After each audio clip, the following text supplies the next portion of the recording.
Man, what? I don't even know where to start, Scotty.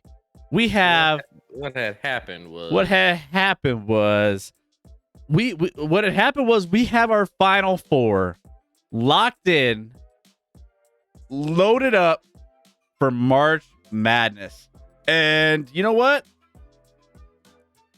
Let's just say not a lot of people had these teams in your final bracket. Let's just put it that way. Nobody had like 3 of the 4. Nobody. No, don't tell me you're like, I did have San Diego State, and nobody had, Florida Atlantic. I mean, Chris, I'm trying to think now, because you had Florida Atlantic losing the first round. I had San Diego State losing in the first round. Yeah. You did. Props to you. Hey, congrats, by the way, Chris. You beat me. You beat me again this year. Woo! Uconn Huskies got it done for me. My Texas choke job tonight. Gosh, what? We're gonna dive into all of these, but I literally can't fathom what we just saw. Woo! Says Riley. By the way, Riley, thank you so much for the 15 months. Appreciate that love. What's up, Coco? How we doing, my friend? Oh my gosh, guys, we're gonna dive into all the March Madness stuff, but the choke jobs, and maybe that's a thing that we should talk about.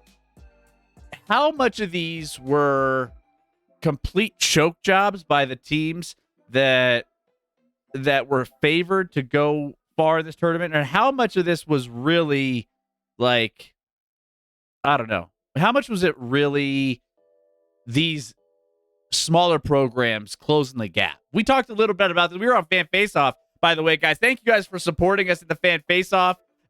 Yesterday, we were live. We had like 10,000 people checking us out, Scotty. Checking us out. No big deal. No big deal. Just 10 G's. Just 10. Not watching for anybody else. Just us. Yeah, just us. Keep in mind, like, what? Pepsi Center or Ball Arena now holds what? 19,000? So we were, yeah. So we were 9,000 away from being sold out at Ball Arena, Scotty. Put that in perspective. What's up, homeboy? How we doing, my friend? Welcome in. Thank you for the follow while we were offline. Appreciate that love. Hey, homeboy, who's your teams and where you're from? I think you were coming over from the Fan Face-Off, so appreciate that. Rolling on through. This morning I was thinking Scotty being the only person in the lab to have correctly guessed the winner was on brand for the lab. But now he's down here with the rest of us who picked wrong. Come on, Texas. Come on, Texas. And then the reason I lost to you probably, Chris, is because I played, I picked with my heart a little more. Yeah, I had to have my Jayhawks like make the Final Four, But Chris, the honesty is, like, we talked about it before this tournament during the season. There weren't any good teams in basketball this year. No, we wasn't a team that you like looked at. You're like, shh, that team cannot be stopped. That team's definitely making the Final Four. They're doing it. No, everybody was just mid. Yeah, well, mid. But even that being said, you still thought maybe a Houston or a Bama or a Marquette or a Texas could, like, outlast the way they've been playing. There's some teams with less holes than others. And even all of them. I mean, to look up at the bracket, to look up at the March Madness bracket and to see a 4, a 5, a 5, and a 9 holding down the Final Four. Oof. See, we're in a weird place now. Now it's like, I don't know. It's the whole conversation of, like, everyone loves an upset when it happens. Like, right when you watch it and it's like, oh, I can't believe it. Like, this upset, it's so sweet. This team's going down. This is great. And then you're left with, Florida Atlantic against San Diego State in the Final Four, and you're like, Can we get excited about those matchups? Can we get excited about Florida Atlantic? And if these teams each had, like, one guy that was, like, just a star, though, like, forget that the teams aren't big name teams, but they don't even have, like, there's no star power in this Final Four at all. Like most average fans probably can't name one player on each of these teams. I don't even know if I can, Chris. I mean, UConn's got their big boy down low. You don't even remember his name. It's I had it. And he was trash in the Elite Eight. And he was not good last night. He was not good. But hey, that's Sonogo. Sonogo. Adama. Sonogo. Which he was a no-go. He went like 3 of 11 yesterday. My Zags were a no-go in that game by not showing up, getting blown out by pretty much a million. It was. Was that a fun watch? I didn't see the game. I was at the Nuggets game, so I actually didn't see it at all. I knew we were in trouble when Drew Timme had to come out of the game with 4 fouls with like 17 minutes left in the second half. Like literally the second half just started. He gets a quick foul. He's got 4. And it's like, okay. Well, and he wasn't even that very, very good anyway. The guards were absolutely terrible. I tell everybody this every single time. It's like the guards are either going to be really good or they're not going to show up. And they didn't show up at all. They were terrible. Hickman had 8 points over 4 games for you guys in this tournament. Hickman and six of those came in your first game against like Grand Canyon or whoever you played. Hickman was trash. What did Bolden do? Bolden didn't do anything. My goodness. It was like Strother was hit and miss. Between Strother and it was like one other guy. Maybe it was Hickman. They were like 0 of 10 combined from 3. Strother was 0 of 6 from 3 yesterday. Crazy, man. So yeah, I mean, is it crazy to think that like I feel like did March Madness go faster this year? I don't know why it feels like it like blazed by, and all of a sudden we're at the end. Like I feel like we just filled out our bracket to just had the first round, and all of a sudden we're done. It does feel like it's over. Like what's left? What's left? You got 4 tiny schools that are excited about this. Uconn and Miami are probably like, they have a little bit. Yeah, but Miami's never been a basketball school. No. Uconn at least is a solid program, and this would be like their 5th title in the last like 24 years, which is kind of wild to think about. But yeah. So I imagine most people will be cheering against Uconn because the other 3 have never won a national title. I don't think the other 3 have never made a Final Four, I believe. I could be wrong on that, but I'm not sure that they have. So.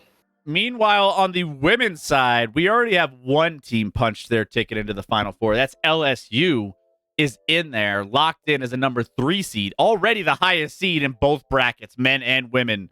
We have some pretty tall, pretty high seeds coming in here.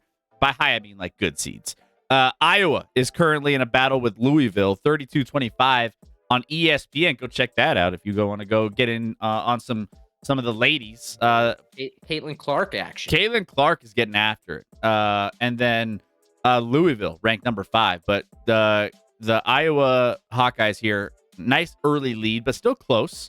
The other matchup, you have number 1 and number 2, South Carolina, number 1 against number 2, Maryland, and then you have the Virginia Tech 1 seed against Ohio State 3 seed.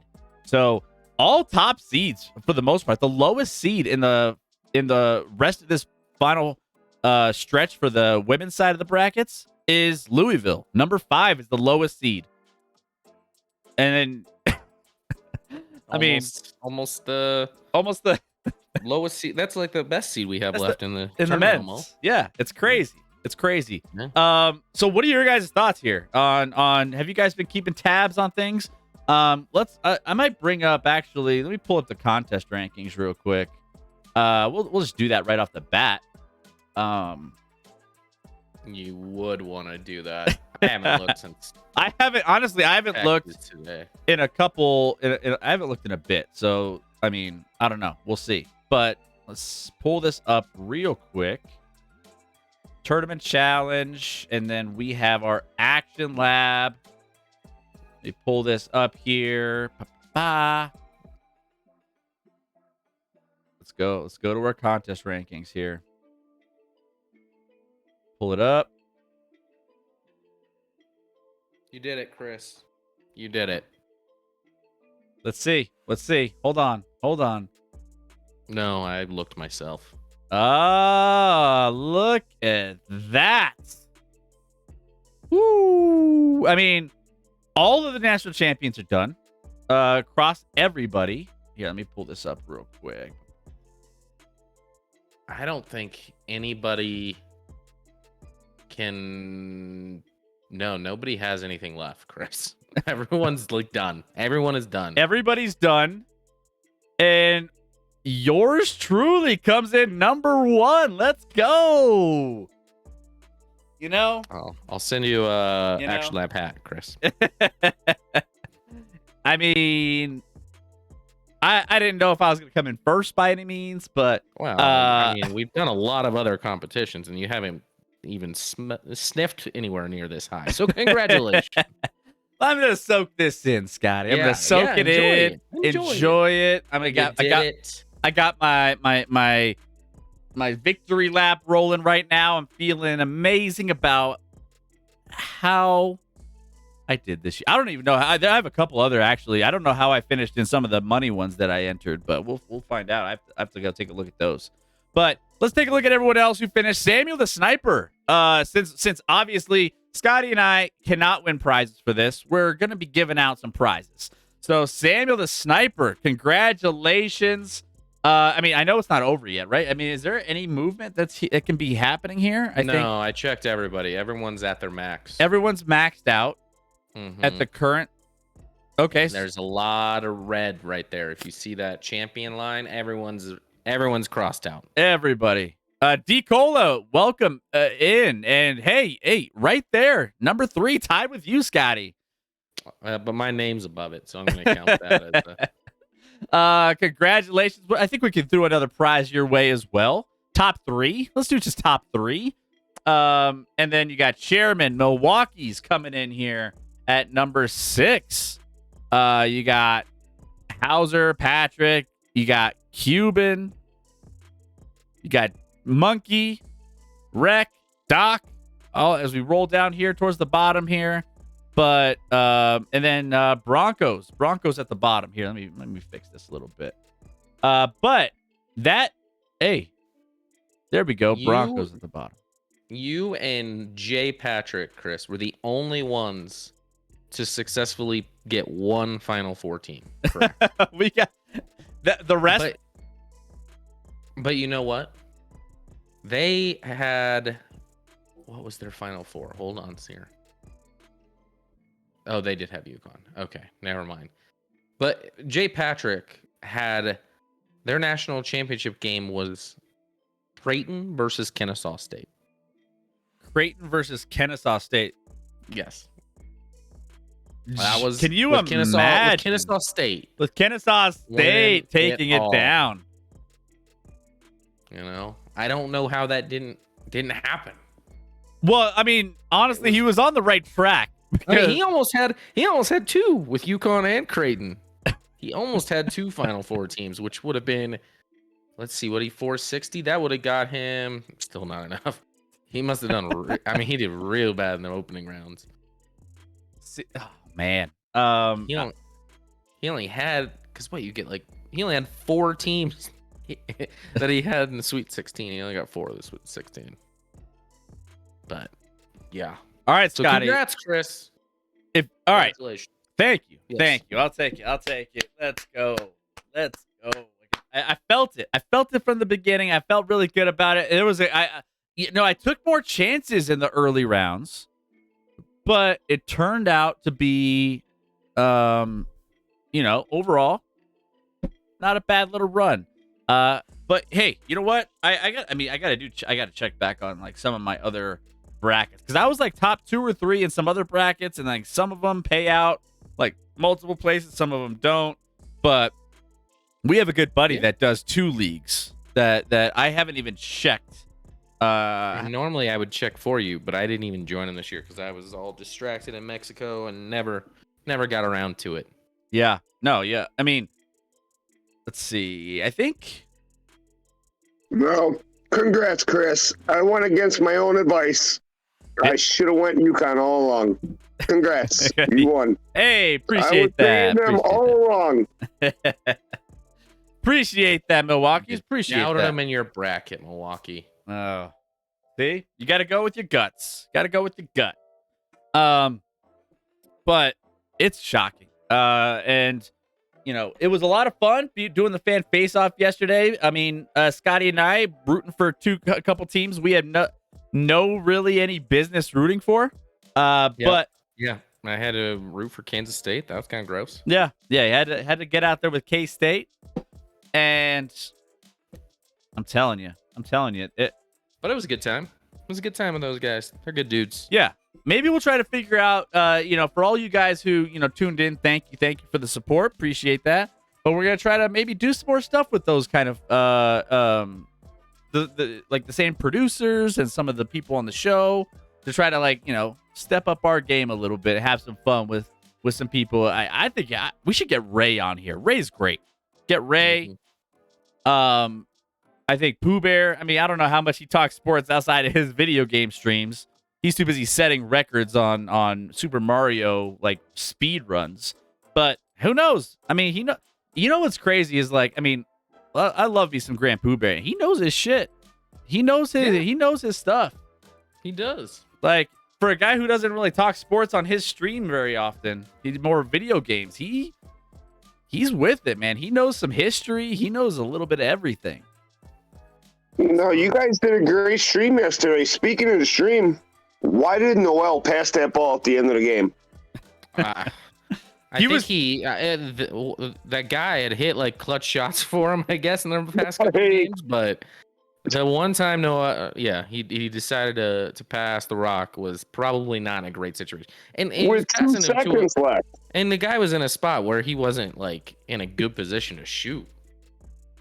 Yeah, it was weird, but so let's break down some of these, and let's start with the Kansas State FAU game where we were live yesterday, because I thought overall that I thought Kansas State coming into this one was probably the better team on paper, but there was a lot of things going FAU's way. When I was looking at and researching some of it, I mean, there were some things that really, all of a sudden, at the end, before the stream kicked off, I was kind of doing a little research on a little bit of the FAU and kind of what they did to get there. And, everything kind of lined up in that kind of the statistics that I read. I mean, I read a couple of them on stream, but, Kansas State, 13-1, when shooting better than 46%. And then Owls they only held only 6 times did a team this season that they played regular season all through the tournament shoot better than 46%. Only 6 teams. So, holding Kansas State to under 44%, they're 24-0 in games like that. And they were hovering around that 44% by the end of the game. I mean, there's a lot of weird things. The rebounding, FAU is by far the superior rebounding team. They averaged 12 more rebounds than Kansas State over the course of the last 3 games that each of those teams played. And then I thought, at the end, the depth. I mean, there was a little bit of a depth disparity where, you lean on 2 guards heavily for that most of that game. And, you have a little bit more depth on the Florida Atlantic side. And when you have a little bit more depth, you can kind of spread things around. But Noel, I felt tried to do too much at the end. I felt like he tried to be too much. He got off his game. I think it went to his head, Scotty. And I think he just wanted to be the hero because he was the hero of the last game. 19 assists, setting NCAA records. And I think he just tried to do too much. Yeah, I mean, listen, he had 30 in this game, so it's not like he played terribly. It was 8 of 21 from the field, so he wasn't exactly lighting it up percentage-wise. But he made some threes where like Pooh Bear was like, "Oh, that's a bad shot," and then it just goes in, and it's like, all right. And then, but I mean, he had 30. Keontae Johnson did not. It just wasn't a big enough factor. Like he only shot the ball 7 times. If that's your leading scorer on the year, only getting 7 shots with a trip to the Final Four on the line. It just wasn't good enough. Now they did shoot 46% from the field, Chris. 46.6 is what they ended at, and they were 45% from 3. So you look at those two things, you're like, they probably won this game. But Florida Atlantic did a great job. I mean, they were very balanced offensively. They had 4 of their 5 starters were all in the teens. I mean, their leading scorer was 17 with Martin. And yeah, Davis, their leader, had 13. So they were balanced. They play, the rebounds were the story, like when we were talking about, right? Like the rebound discrepancy in this game is why Florida Atlantic won. Let me look at what that was. It was 2-1. 44 to 20. Yeah, it was 44 to 22. Literally 2-1. Like that. How does that happen? Because it's not like Florida Atlantic just had the size advantage all over the place in this game. Like they didn't have that, but they absolutely crushed them on the boards. Yeah. It's insane to think how a team like Florida Atlantic, I mean, between them and the Miami Hurricanes, those two teams, like the guard play, like that they've been able to like get scrappy with, and I don't know, it's just crazy. They've been just outplaying teams, out hustling teams. By the way, we had Vlad, 7'1", by the way, and Noel each had a double in that game, and largest height difference between opposing players doubles in NCAA tournament history. So just if you want some obscure facts, we got just a random fact. We just hit you with some random facts. But this is the 8th straight Elite 8 loss for Kansas State. The most consecutive Elite 8 losses in NCAA tournament history. Like that's their ceiling. It's like the Brett Favre NFC Championship, except for Kansas State, it's the Elite 8. No, it's more like Aaron Rodgers. But at what point in the game did Keontae Johnson fall out? Wasn't it with like 5 or 6 minutes left? That's a good question. It was a little earlier than I would have thought he would foul out. Yeah, I think there was like a few minutes left in the game. But yeah, I mean there was a little time that they didn't have without him. I think he fouled. Let's see. 2:44 left. So not a ton of time left. I mean, and he was having that with 2:44, and Kansas State was down 6 at that time. And I mean, at that point, I mean, he fouled out 9 points, and he was 0 for 3 from the stripe, 4 for 7. Not a bad shooting game. I just don't think he got a lot of volume because Noel was putting up 21 shots throughout the course of the game. Honestly, I think that I do think Noel tried to do a little too much. I think that kind of took away a little bit from what got them there, from like the team mentality of getting Keontae, getting a lot of these other guys like involved and working the ball around. Because like at a certain point, you try to focus on one player and slow that player down. But I guess from here, I think it looks like they gave him his and didn't let anyone else burn him. Frankly, I think Florida Atlantic's the better team. I think if these two teams played 10 times, I think Florida Atlantic probably wins 6. Like it's close.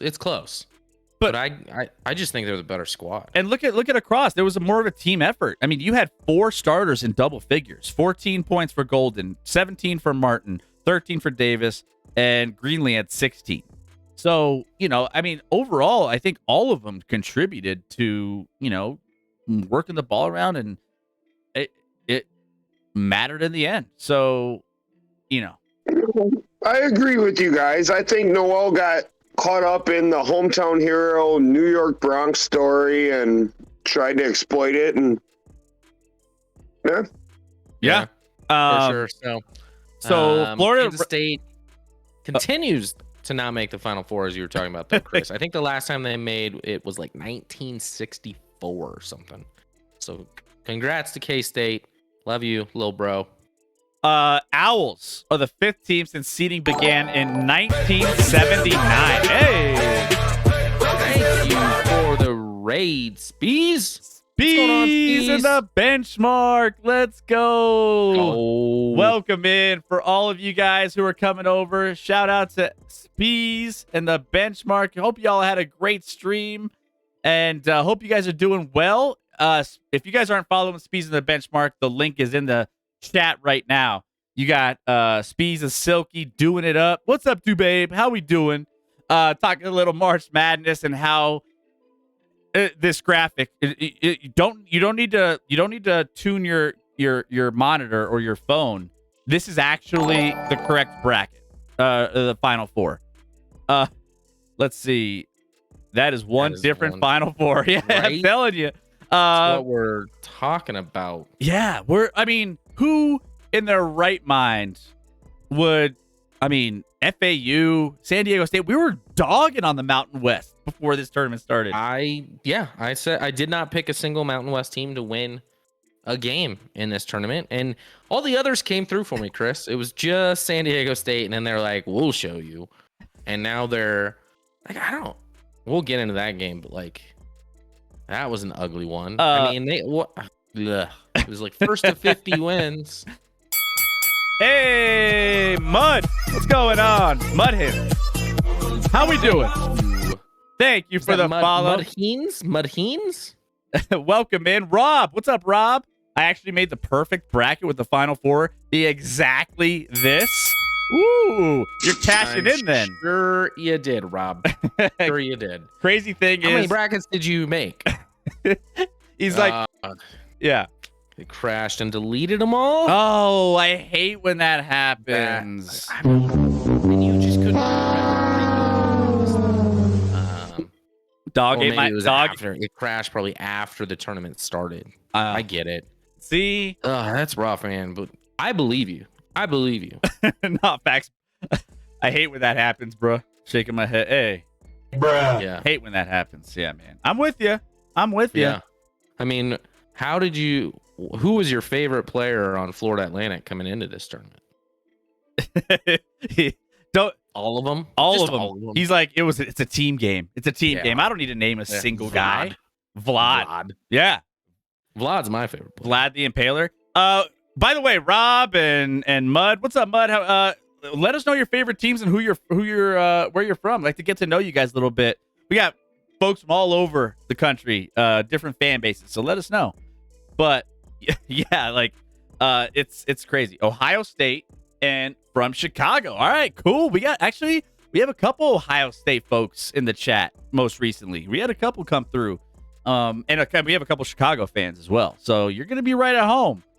But yeah, so yeah, Florida Atlantic just doing work. Try to go through which game do we want to shift to next? Because there were a couple others. We had a meltdown with Texas. Texas was in control of that game. But let's just go in order. We happened to start with the first one, so let's go to your Zags, Chris. Let's talk about your Zags. Oh my goodness.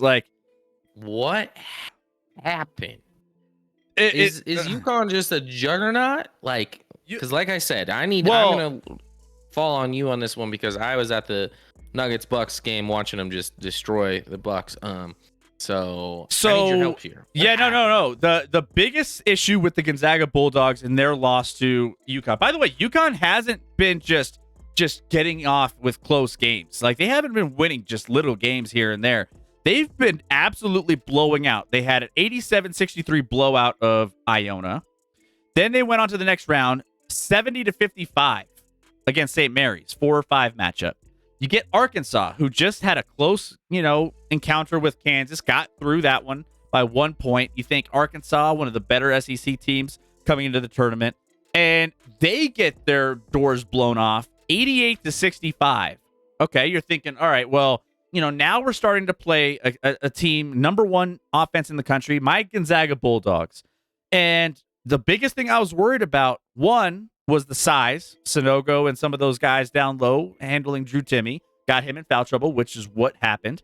But then you also had the guards for the Gonzaga Bulldogs, who I have been telling everybody, do not trust these guards. You kind of mentioned it with, the fact that they haven't been producing over the course of this tournament. But Hickman, one of the guys that, you want to lean on, one of the guys that they thought was going to take a step up this year, disappeared. You had Bolton, disappeared. It wasn't even a factor in any of these games. So I'm thinking to myself, the guard play by Uconn, they're the advantage there. Did I think it was going to be 82-54 when it was all said and done? Absolutely not. Absolutely not. Gonzaga Bulldogs were down by TCU for a little bit in their game. They were down to UCLA by like 13 at one point against the number 2 ranked defense in the country, and they were able to come back and get a nice little close win. But still, they gave it back and forth. Uconn did not give them anything. And I think the biggest aspect of that was the fact that the guards for the Gonzaga Bulldogs could not make a shot at all. So that was the biggest difference for me. Timme in foul trouble. He's the leading scorer in college basketball, and or at least in the tournament at least. But he was not, when you're sitting on the bench with 4 fouls at the beginning of the second half, can't really do much. So I can't believe Timme only has 7 more years. Yeah, babe. I know, right? It's crazy. Roger. It feels like he should have more. He does have another year of eligibility. I believe he's already said he's not coming back, but I think he has another year somehow, which seems impossible. He's just doing his best Van Wilder impression of just chilling. How many points he would break? How many records for college basketball if he comes back? I mean, how close is he? He's been around for so long. I feel like a lot of the records now with college basketball are a little bit different because they gave everyone the COVID year. The COVID years. So you get to play. You can play 5 years. Yeah. Mud. So it seems dirty. Speaking of Mud, it seems dirty to take advantage of that to try and get records. It does. You got to put a little asterisk next to those COVID asterisks. From West Virginia, go Mountaineers, Washington Commanders. Ooh, how are you feeling about the Commanders this year there, Mud? Nice. Mud, as a young child, I lived in West Virginia for a couple years. I don't remember. I don't know how old I was. I think I was 2 to 4 years of age. I lived there. So it wasn't a long time, but lived out in good old Charleston. West Virginia.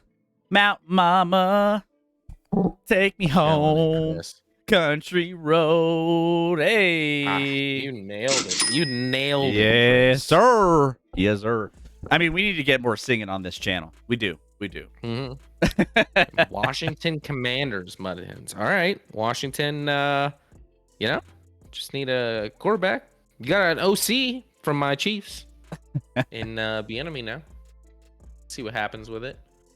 See if their rookie from last year, that quarterback, is any good, or if they draft one. We'll see. We're going to be, by the way, guys, if you guys are into NFL action, we're going to be getting into our pre-draft setup coming up. This starting was Wednesday. We're getting into quarterbacks and maybe another position. We're going to rank all the positions for the draft coming up starting this Wednesday, as well as previewing all the Final Four matchups. So make sure you guys hit that follow button and make sure you guys know exactly when we go live with that notification.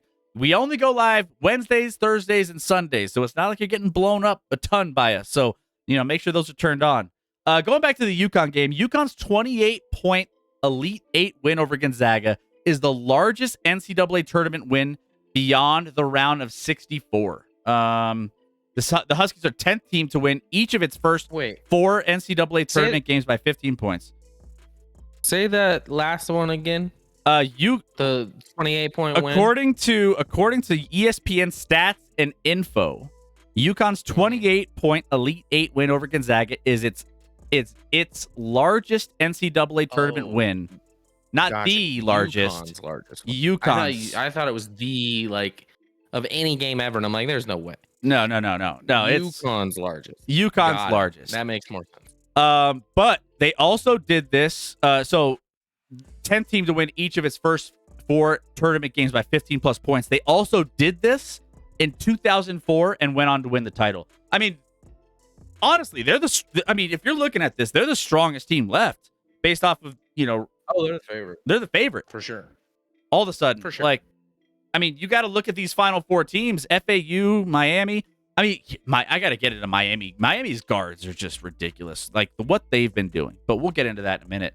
But yeah, UConn is by far, a lot. It was a trendy pick when the tournament started, right? So, we had our boy Milwaukee's all over them early on, and he didn't pick him. Mud. Let's see. I don't know about Washington. Hell, it's hard to say. Need to go with Sam and see what this kid can do. Yeah. See what Sam Howell can do. He can sling it a little. He looks so small. He looks little though. Is he little? I don't know. Oh, speaking of the 2004 Uconn Huskies, who were the 2 best players on that team? Quick trivia question. I can picture. That wasn't 04? Well, he just said 04, the largest margin of victory. Was Kemba? Did Kemba go there? Kemba went there, but he wasn't on the 04 team. Was he? Kemba, No. I thought. He hasn't been in the league for 19 years. No way. That's the. Anyone in the chat? Best play. Okafor. I can agree with that. Ben Gordon, Charlie Villanueva. Ben Gordon. Yeah, Charlie Villanueva. Sure. That team was legit. Other than that, I don't know who was on the team, but I know they had them. Hey, Orioles, joining you on my birthday. We have a lot of birthdays. Happy birthday. Let's go. Happy Orioles. birthday. Welcome, man. Hope you had a good day today celebrating your birth. Oh, my goodness. Orioles. Thank you for popping in on your birthday, celebrating with us here. DM me. Maybe we'll throw you a little birthday gift from our team store. Look at you, just giving spirit today, Chris. It's because you're on the high of winning the pool. Isn't it? We should have a birthday. Everybody. We should get everyone's birthday. He's like, I'm good. I don't need your shit. He's like, no, I'm just kidding, Orioles. He's like, no, I'm cool, man. You keep it. Please don't send me anything. Please. You guys aren't that cool. All right. So UConn. That was a decent team. That 04 UConn team. Pretty decent. Mm-hmm. So all right, cool. So that's that was again Gonzaga just. Here's the thing. I didn't expect Gonzaga to win that game. I didn't expect them to beat actually UCLA, but they overachieved a little bit this year. I didn't think they would make it. They had a nice run for a team that didn't have high expectations. At least I didn't. Now, I'm curious to see. I haven't seen some of the recruiting to get excited about. So far, the one player was Smith, the guard that came off the bench that almost took over a little bit on both the last 2 games against UCLA and against UConn, who, he had a pretty good tournament. And he was actually a transfer. He was the SEC or a Southern Player of the Year from the conference that he came from. So I hope he sticks around. He should be a good pick to do some fun things next year. But honestly, I don't know what the recruiting class is looking like for Gonzaga moving forward. It's not looking good. I'm looking just on Rivals right now to see if they're at the highest. They got the number 37 player in the country, a guy named Dusty Stromer. He's a little. I was just going to ask you, Chris. Malachi how much Smith. No money does Gonzaga have to spend on their basketball players? I mean, I don't know how much NIL is hitting Spokane by any means. I feel like the money there isn't exactly on par with some of the other major programs out there, but they need to do some work. Not quite like the Kentucky NIL. No. Chris, right now, according to Rivals, Kentucky has the number 3, 4, 5, and 7 recruit in the nation going there next year. That's stupid. That's stupid. You want to go back and talk about who's going to be there next year? Maybe we preview next year. Guess who's back? I'm telling you, you have that kind of a recruiting class, they're automatic favorites. But they kind of have it every year. And you want to feel old, Chris? Do you remember DeJuan Wagner? Yeah. DeJuan Wagner Jr. is the number 3 recruit. Oh no! Are you serious? It's hard to say that because you got a team, you haven't even previewed them yet. San Diego State, all fifth-year seniors. I mean, that's a big part of that. That's a veteran presence on that team. I like it. But you know who is going to return everyone next year? Florida Atlantic. Ain't nobody leaving Florida Atlantic. No. Or they might be the favorite next year, Chris. They might go back to back. They could be back to back national champions. Good old Florida Atlantic Owls. Where if you asked 100 casual sport fans prior to the tournament, what is Florida Atlantic's mascot? I don't think more than 5% would get it. Who? Oh, I see what you did there. Ah, see you go. Who? Yeah, because they're owls. That's the sound an owl makes. Owl. Shroomgoon. I love the name. Shroomgoon, what's going on with you? How are we doing tonight? Who's your team and where you're from? Like to get to know you. Let's all welcome Shroomgoon. Shroomgoon. What's going on? In Shroomgoon. Yeah. Shroomgoon. Welcome. Owls. He's all about the owls. My best friend went to FAU. So your best friend's like hyping right now. Did your best friend have him going this far? If he did, then he's a legend because I feel like it's hard to even pick them. Yeah. See, I figured. Yeah. I mean, they only played like 2 power conference teams. I feel like in non-con, Chris, I looked. They lost to Ole Miss, who didn't make the tournament, and they beat Florida, who didn't make the tournament, by 2. Like, it's not like they were some like juggernaut that we were just sleeping on. Yeah. I mean, they only have 3 losses, but then they don't play anybody, Chris. So it's hard to lose when you don't have an opponent. Yeah. So FAU, man. So I think I saw something where, what is it? I think between FAU and I can't remember where it was. I think it was like this is the first time that we've had 2 colleges from Florida. I think Oh yeah, here it is. First time 2 teams from the state of Florida are making their first Final Four appearances. The only previous instance in the tournament history of 2 teams from the same state making their Final Four debut in the same year was LaSalle and Penn State in 1954. Ooh. 1954, 2 teams made their debuts from the same state. Crazy. Yeah, everybody was making their debut back then, so that was a long time ago. Same thing last year when St. Peter's went last on a run. My alumni, I never picked them. So apparently, do you have any other friends, and do they have like a smaller school for next year that we can know about for our bracket? Seriously, guys, am I going to run? Hey, Shroom, we need to find out the next one. Who's your other friend that came from a small school? And let us know what schools those are. Just put them in the chat, and we're gonna pick those to go on deep runs next year in the NCAA tournament. We're gonna just crush our brackets. Oh yeah. I mean, that seems to be the way out, right?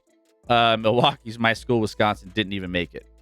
Wisconsin's a team that's usually fairly competitive. Yeah, they're usually in there. Hudson Community College. I don't know about that one. I mean, do you have more friends, or is that it? Is that where anything bigger is that the end of the line for your friends? Just 2? Do you have anybody at all? I mean, respect to Hudson Community College. I bet they're going to do great. Shout out to Hudson Community College. Let's go. Whatever, their basketball tournament, but I don't think community colleges are eligible to play in the NCAA tournament. See, I came from like Metro State University of Denver was Division II. They were like the Yankees, New York Yankees of Division II basketball for a while. They were always in like the Final Four or the finals every single year, especially when I was there. I think they've fallen off. I don't think they're good anymore, but they were always good Division II, always crushed it in basketball. But I mean, and they had really good rosters. They recruited out of like they got dudes from like Australia. They recruited all over the world and stuff. But yeah, they're not making no Division I tournament, so can't rely on them. And then UNC Greeley, the Bears, they made one tournament once. It was the highlight of the school. That was like the biggest moment for that school, and they've never gone back. They were ousted outside of you attending there. That was a big deal for that school. It's true. I mean, I'm on the celebrity wall of fame for my contributions here on the Action Labs. I made it big. We're big. Mm-hmm. Chris, more titles since you attended that college, the Yankees or your school? Probably about the same. Maybe Metro. I mean, Yankees haven't won much recently, so Yankees and Cowboys are kind of on the same level, right? Two storied franchises who haven't done anything in recent memory since like the early 90s, and they've fallen off, and now they're kind of always hopeful, but never getting over the hump. I mean, that's a similar comparison, right? Yeah. Chris, this is back to the Final Four a little bit, but here's a fun fact. So this is our Final Four this year, right? We talked about it. Florida Atlantic, Uconn, San Diego State, Miami. Do you remember last year's Final Four? Final Four. Do you remember the teams that were in the Final Four last year? I'm trying to think. I know who won the Final Four. Well, I was going to say, you should get one, Well, Chris. yeah, Gonzaga. What? No. What? No. Wait. No. You had Gonzaga. You had Gonzaga Kansas. wasn't in it. Oh, you're right.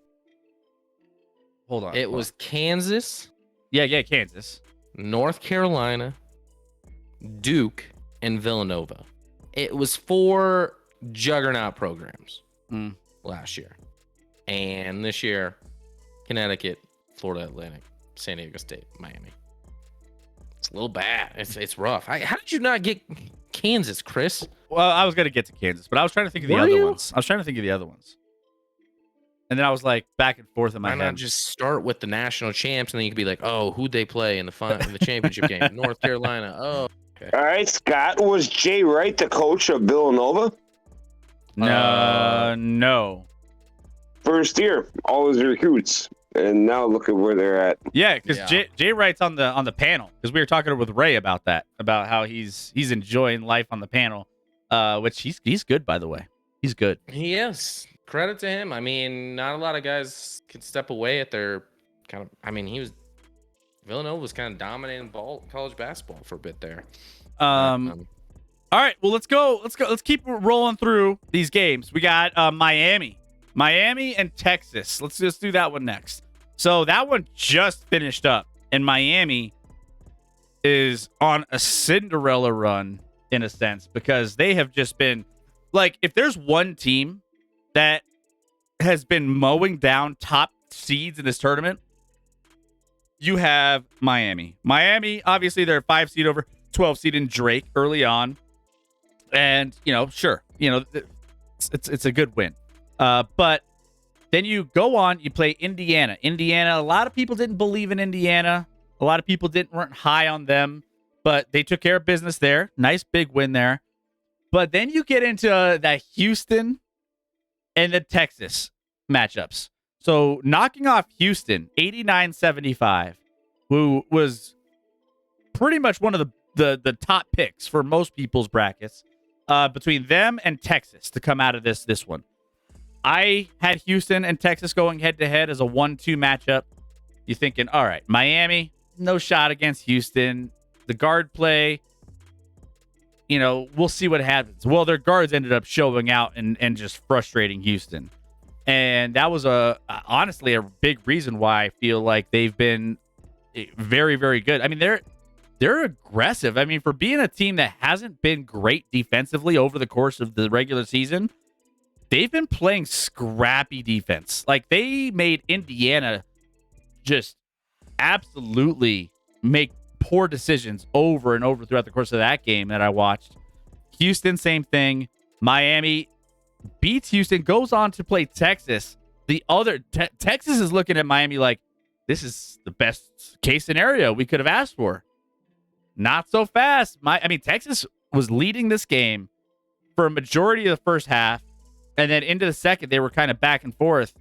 And then Miami just didn't look back. Once they took that lead at the end, they put them away. There it is. And Texas ends up dropping 81-88 to Miami. Listen, I'm bummed. I mean, listen, I had Texas winning it, so in that sense, I'm a little bummed. But what's interesting about when you say put them away? Did they? Or Chris, this game was tied with, here, let me get to this spot.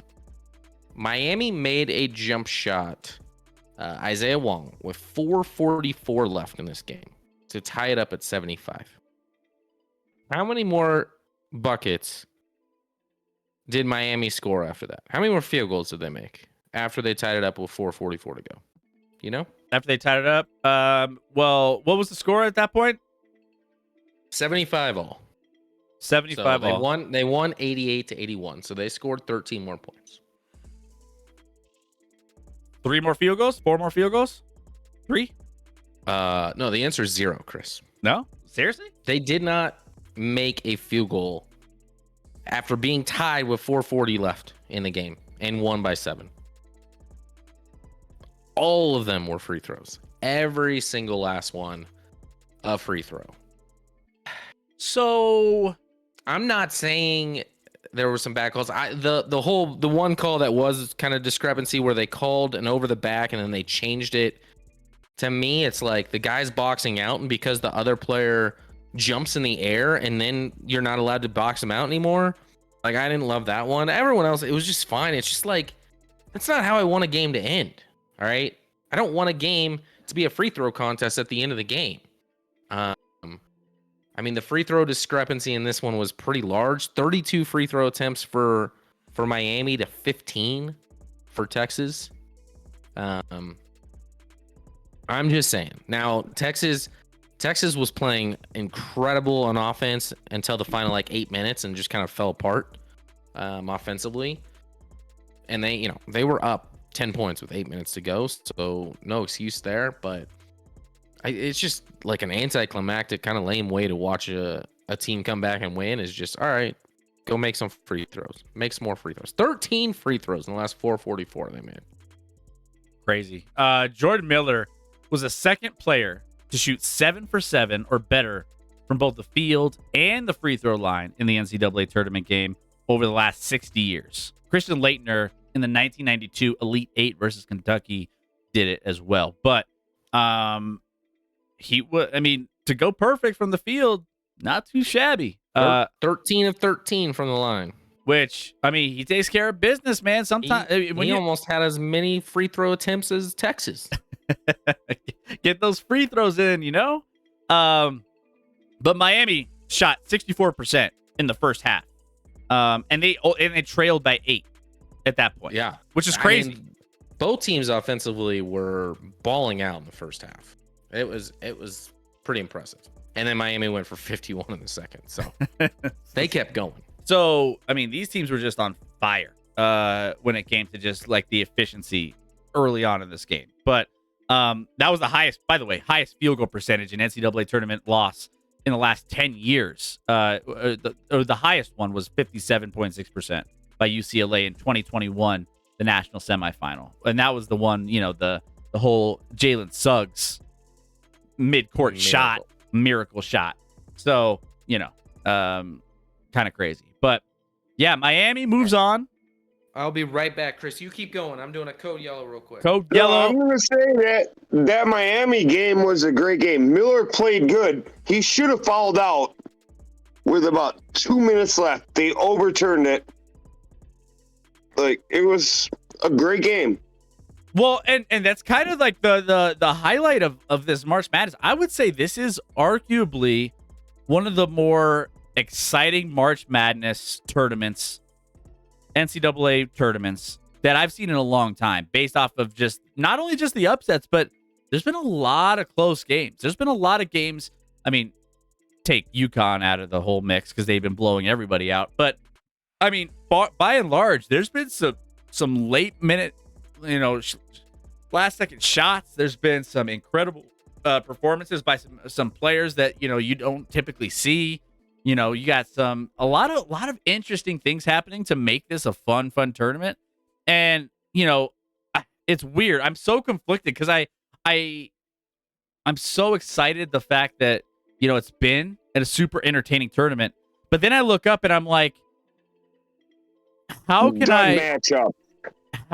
I look at these four teams and get excited about the Final Four, knowing that I'm so conflicted. I'm like, this has been such an entertaining tournament, and yet I'm looking at this and I'm like, this will probably be entertaining too, but it's not going to be the same. I don't know how to feel about it. How should I feel about it, chat? How should I feel about this? I mean, are you going to watch San Diego State versus FAU? Like, come on. What are we doing here? Like, it's just such a strange What are feeling. we doing here? And it could be a great game. It could be, but I'm not excited for it, right? Like, that's the thing that I'm kind of like, I'm trying to figure out. But chat, absolutely not. Chat, tell me how I should feel about this. And again, it's been such a spectacular tournament. Like, I feel like the games have been super exciting, close, down to the wire in a lot of instances. But then you look at this. So I'm conflicted. I'm conflicted at how I feel about it. But Scotty, how do you feel? I mean, this has been a fun tournament to watch, right? I mean, overall, yeah. It's been entertaining. You got star power. It's entertaining because it's entertaining mostly because everyone's playing on like a level playing field. It feels like there's just no, you don't know, teams aren't dominating other teams. Anybody can beat anybody. So in that essence, it's been entertaining because that a lot of tight, close games. But now we're left with these four teams, and I can't pretend like I'm super excited to watch these four teams go at it. Like, I'm just not. And the ratings are going to reflect that, quite frankly. Like, yeah, there's no way they're matching the ratings from last year when they had 4 blue bloods in the Final Four. The Energizer Bunny was just arrested for battery. The cops told him to stop and he kept on going and going. Ironically, he's been placed in a maximum security Duracell. His accomplice, Mr. Peanut, was charged with assault. Oh! I know about being salty, so. I didn't know you can string together that many Duracell jokes in a single string. And go around into a Mr. Peanut joke. And you mash it up with a Mr. Peanut joke, and it tells a story. At P3, I think you're on a different level, man. I think you are on a completely different level. Let me just put it out there. You're starting to tell stories with jokes. I could see the evolution. You're just killing it.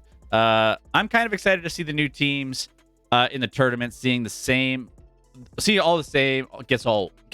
Okay. Yeah, like, I mean, I feel like in college basketball, it's kind of the same, but it's always different. It's not like college football where it seems like you always have your Alabama, your Ohio State, your Clemson, your, those guys. Which, of course, only one of those made it this year, but still. I don't know. In basketball, yeah, you have a lot of these teams that are powers that get there, but they don't get there like every year. They get there like once out of every 4 years, like. But I get it. Yeah, I mean, I can understand like wanting to see some new teams and maybe a new first-time national champion. What was FAU's record last year? I have no idea. I'm not even gonna pretend to know. Let's look.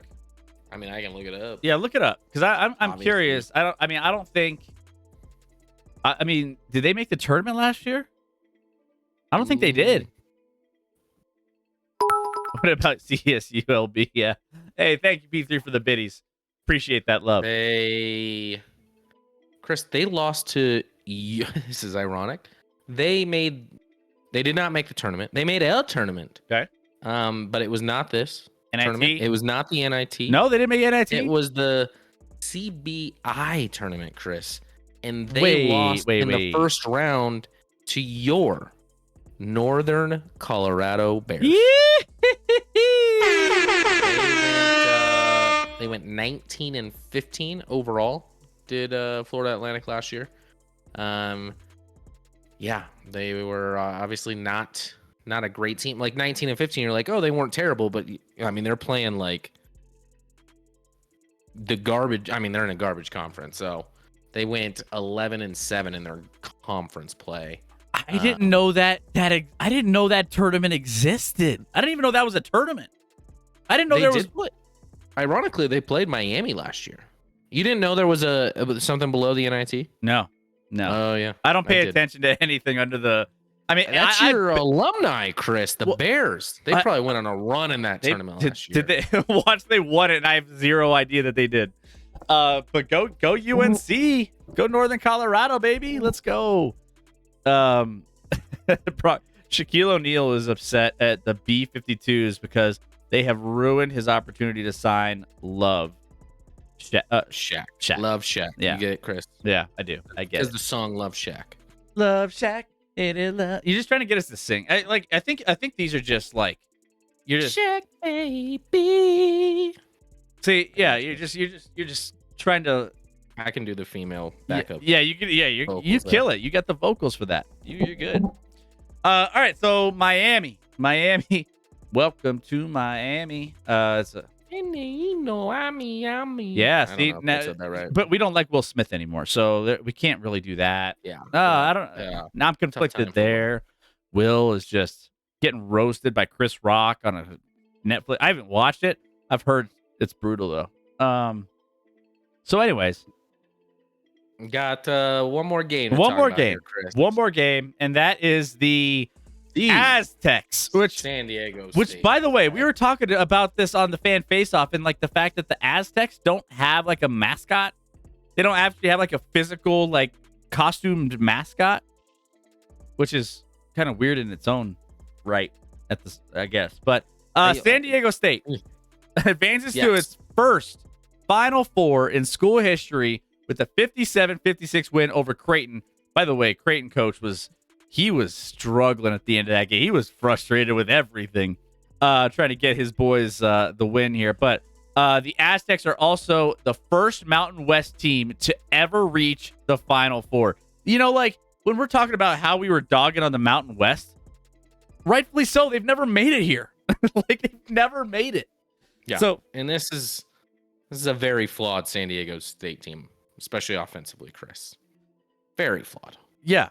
I got a weird story for this at the very end, but I'll get to that later. I don't want to take anything away from the San Diego, but Creighton averaged 8.3 points per game off turnovers in its first 3 tournament games. The Blue Jays scored 6 in the first 5 minutes 55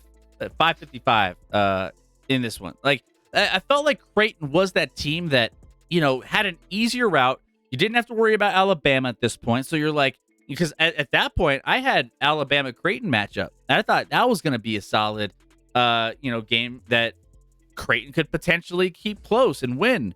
But then you look up and you have the matchup with San Diego State, and you're licking your chops like, okay, here we go. And sure enough, San Diego State ends up just coming out of this one with a win. Close one, 1 point over Creighton. But Scotty, you watched some of this one? I did. I had my brother over, who's a cripple right now. He had some surgery and can't put weight on his knee, so he came over. We chilled out, kind of had a relaxing Sunday, watched these games. it was hard to relax during this game, Chris, because it was frustrating. I mean, Chris, these two teams combined to go 5 of 30 from 3, with Creighton going 2 of 17, San Diego State going 3 of 13. I mean, San Diego State wins an Elite 8 game where they shot 38% from the field overall. 57-56. I mean, we just saw Miami put up 51.5, and the winner of this game was 57. So, I mean, listen, we knew San Diego State likes to muck it up. Their defense is their strength. One of the top defenses in the country. Creighton's not that dissimilar to that. Where Creighton's kind of pretty solid on both sides of the ball, and Creighton was leading for most of the way. They were up 5 at half and leading for, never a huge lead. I think the largest lead was 8, but they were always kind of felt like they were like 6 points ahead throughout that second half until the very stretch at the end where San Diego State made a run, and then it came down to the call, Chris. And I'm sure a lot of people have some feelings on it one way or the other. A lot of people I saw thought it was, hey, you got to make that call. It was a foul. Yeah, the hand on the hip, but it wasn't like call that egregious. In that situation. I didn't like it. And you know what though? I was like, I said audibly, and my wife was in the room. She's like, I'm like, you can't make that call in that situation. And she's like, oh, so kind of like the Chiefs in the Super Bowl? And I said, you bite your tongue. Hey! How dare you? Absolutely. How dare you?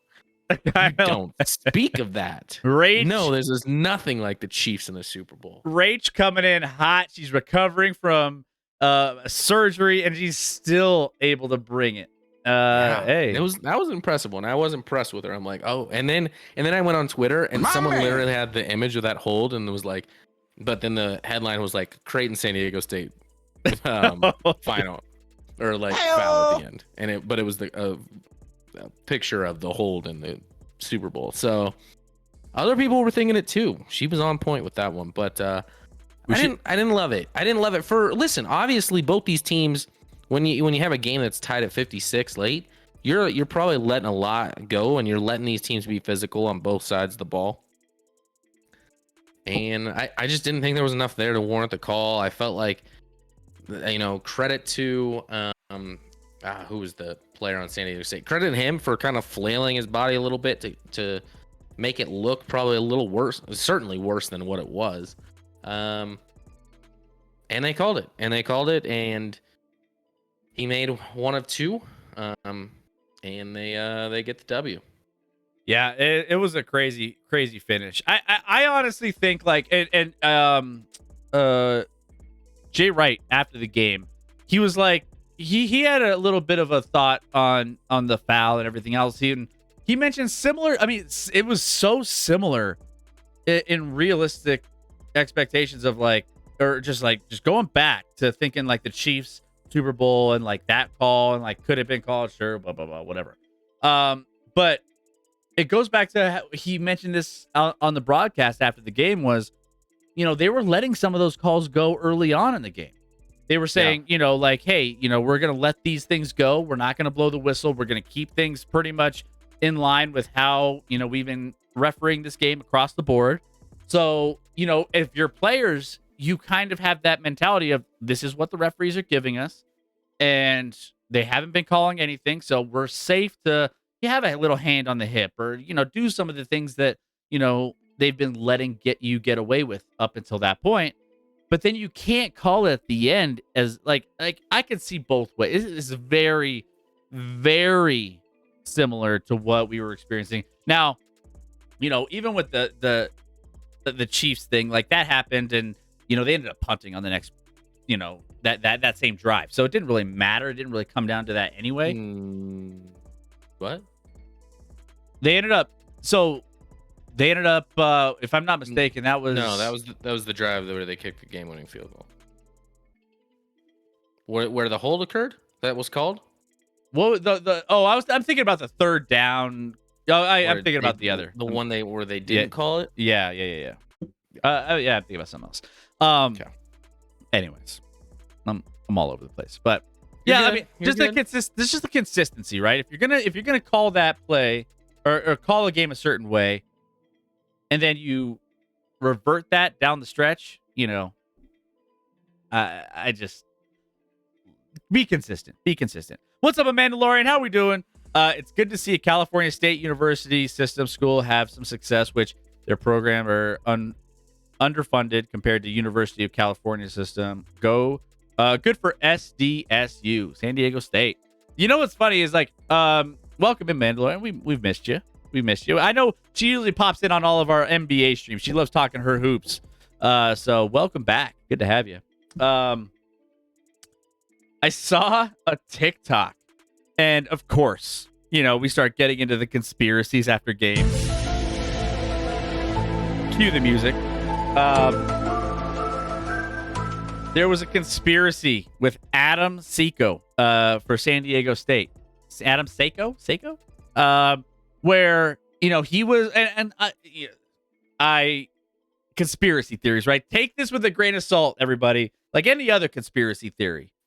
But he had the inbound pass to that terrible inbound pass straight to Creighton that they got that layup. All right, so there's that. And then there was another instance where he was inbounding. They ended up calling a timeout.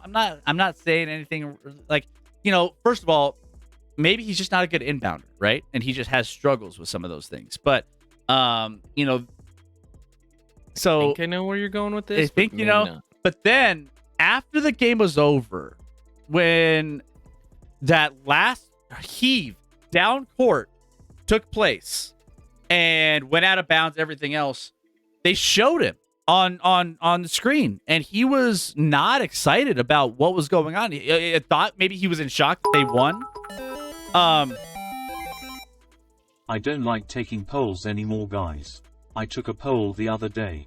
Turns out 100% of people get angry when their tents fall down. True. Hi-oh! Thanks, P3, for the biddies and the just continuing to throw us some love there. Appreciate that. Don't take those polls. No, don't do it. So then they show him, and he's got his hands up, and he's just like emotionless, like he's not celebrating with all the other players on his team. And there's a video clip of him saying, review it, like at the very end of it, which is kind of strange. But he just wasn't super excited. So now there's like these TikToks and some of the Twitterverse is going weird with this. Like he was trying to lose the game. It's a conspiracy, guys. Like don't dig too much into this. But the first two, the inbounds, I don't really look that much into. It's just a weird reaction after the game where he wasn't excited and he was just not like. I don't. Chris, did you mention? Are you aware that his half brother plays on? Oh yeah. I am. Did you mention that? I don't know if you. I didn't mention it, but I mean that's part of. I mean that's certainly a part of it. Like his half brother is on the other team. How that involves it? Maybe he's just like, oh, I'm excited, but I'm sad for my brother, or maybe I want my half brother to win. Like I have no idea, but I'm just saying, like, did have his half brother on the opposing squad. It's awesome squad. to see a team that's not Duke, Kansas, NC, or Yale in the Final Four. Yeah. Even Kentucky lol watch SD make an unbelievable impact. Yale, where's Yale? Yale's in that Final Four every year, and it's exhausting. But no, like on the replay of his reaction, he's doing the whole like looking around at the scores table, doing this thing, like review. You need to review that, which, that's not gonna that doesn't help you win that game, and that's a weird. I don't thing. even know what did they call on the court. Whose ball was it going to be? So they were trying to look at whose it was going to be. I don't think they called. So maybe he thought they called it was going to be Creighton's ball, and he's like, "No, review that," because I think maybe it was taken out of context. There's no conspiracy. The dude wanted to win the game. I mean, I'm just saying. This is with all conspiracies. You have to talk about them a little bit, but I like conspiracies. This one falls a little short for me, Chris. Evidence. I'll send you the TikTok after, but I mean, the dude on the TikTok is like, yeah, like the inbounds. Like the inbounds, they're stressful for any kid in a high stress situation with a 1-point game. Like that's a terrifying scenario for some kids. So I'm not him throwing the ball away and in the timeout, whatever. Like, you got to call timeout. He didn't want to. I mean, if he really wanted to, he just hold on to the ball and turn over on just not inbounding the ball. Like, that's an easy way to adjust the game a little bit. But anyways, just a random thing out there. So I just thought I'd throw that out there. But anyways, I mean, this is crazy. I mean, Here we are. We've made it. Newcomers have crashed the Final Four. 3 teams are making their Final Four debut for the first time in a single year since 1970, when St. Bonaventure, Jacksonville, and New Mexico State each debuted all together at that point. So it's like, this is insane. A lot of new faces. Give me a FAU San Diego State national championship game. Let's go. Ooh, can you imagine? Or wait, are they playing each other? No, they're playing each FAU and San Diego State play each other. Are playing each other. Right. So we would need a Miami and FAU. Let's go. Yeah. Miami FAU. By the way, like, I was thinking about this, right? You have Miami playing Uconn, and every single stretch, and we'll break this down Wednesday, guys. We're going to get into all of the Final Four matchups, who we think are going to win. But how can you go against Miami when they've taken down number 1 Houston and number 2 Texas, 2 of teams which people thought were national championship caliber teams? They did those in back-to-back games. Like, you think they have no shot against these top teams. So you're looking at Uconn on the other side here in the Final Four, and you're like, Uconn's the favorite. There's no shot that they're going to beat Uconn. But we've said this twice about Miami, once against Texas, once against Houston. Like, I don't know what to believe anymore. I don't. I mean, anything's possible in this tournament at this point, Chris. Nothing would surprise me. Nothing will shock me. Amanda Lauren, I thought Scotty's advanced degrees from Harvard was going to help him pick all the winners in March Madness. It doesn't, unfortunately, especially in this one with all these trash teams losing all the time. Like, I don't know. No one knows what's happening in this tournament. Amanda Lauren, Jim Larinaga is a pretty good coach. Yeah, I mean, he took them. I think they made the Elite Eight last year, before losing by about 1 million to my Jayhawks. But I keep forgetting if that was Sweet 16 or Elite 8, but I'm pretty sure that was Elite 8. Well, and he was right now. Well, he was a part. Was Elite 8. He was a part of all those between the 90s and 2000s, wasn't he? He was like George Mason for a little bit, I think, right? Was he? I think so. Was he making those? Yeah, I mean, yeah, I think he was. FAU national champion, says Mud. Hey, can you imagine FAU? Let's do it. Let's go. At this point, everyone's bracket is done. At this point, let's just have some chaos and some excitement. Don't sleep on the Owls. FAU Owls. Who? The Owls? Who? Yeah. I have been an Owl fan almost my entire life, so we're all Owl fans now. Yeah, let's go FAU. I mean, it's almost like you're just giving an FU to the tournament if FAU wins. F's in the chat for Florida Atlantic. F, spam it. Let's go. It's bound to happen, right? It's bound to happen. Why not? All right, so why not, guys? We are going to be breaking down all of the Final Four matchups this Wednesday's show. So we're going to make sure you tune in because we're going to have the stream. Saturday is the next round is when they play those games. So we have plenty of time to kind of get ahead of them and kind of break them into, break them down a little bit and see, who we think is going to win, i.e. FAU. So make sure you guys tune in on Wednesday.